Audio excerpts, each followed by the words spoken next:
Hey everyone, welcome back. We're going to dive deep into the world of cybersecurity today. Sounds good. Specifically, we're looking at some vulnerabilities that have been found in Cisco networking devices. Yeah. Pretty scary stuff.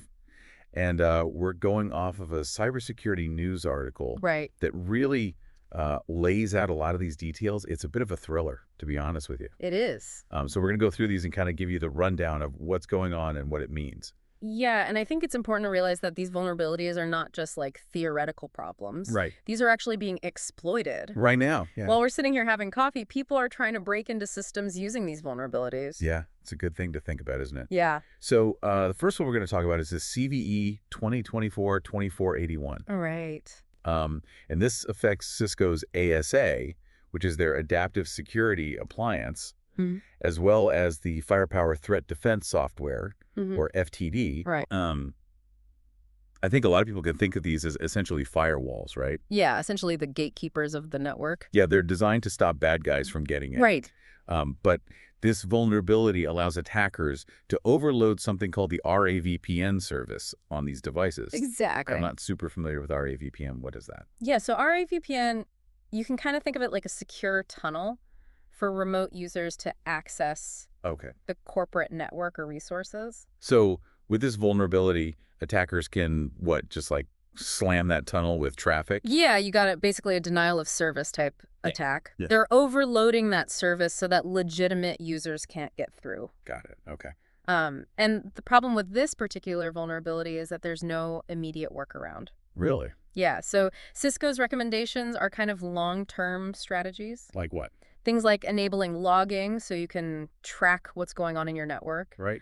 Setting up robust threat detection systems. Okay. And then hardening your systems in general to make them more resilient. So more like fortifying your defenses, it sounds like, rather than fixing this. Exactly, yeah. So we've got these attackers who are trying to, slam the door down with traffic. And this vulnerability is actually linked to a much wider brute force campaign, isn't it? That's right.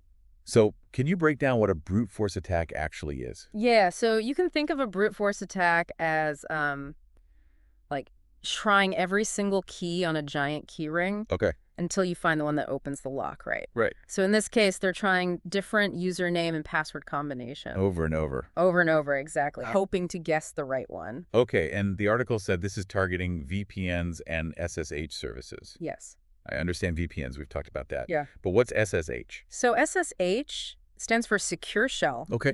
And it's another way to access devices remotely. Okay. But it's more commonly used by system administrators. Okay, so this is like a secret backdoor for the admins. Yeah, you could think of it that way. So these attackers are trying to break in through the front door and the back door. Exactly. They're not limiting their option. And it's not just Cisco devices. Right. No. This is a much wider net they're casting. Absolutely. Who else is being targeted here?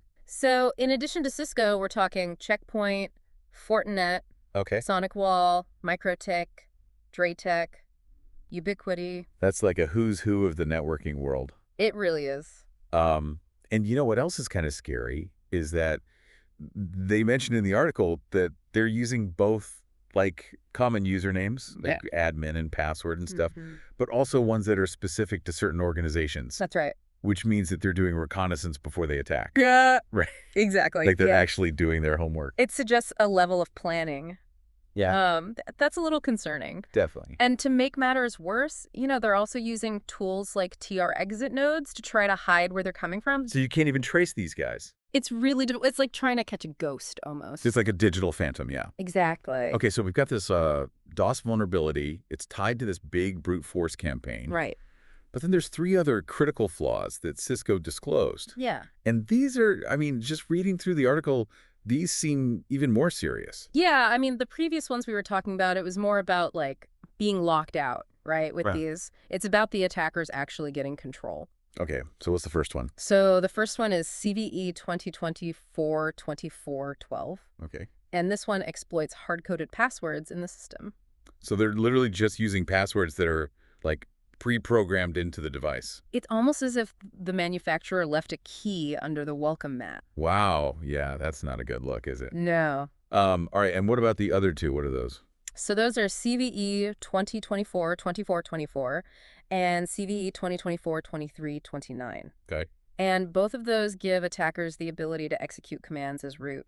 Root, so that's like having the ultimate admin password, right? Yeah, exactly. You can go anywhere, do anything on the system. So if you have root access, I mean, what can attackers actually do?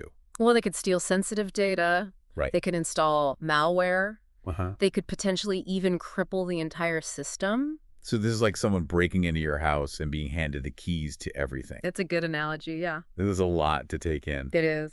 I mean, it's kind of scary because if a giant like Cisco has these vulnerabilities, right, what hope do the rest of us have?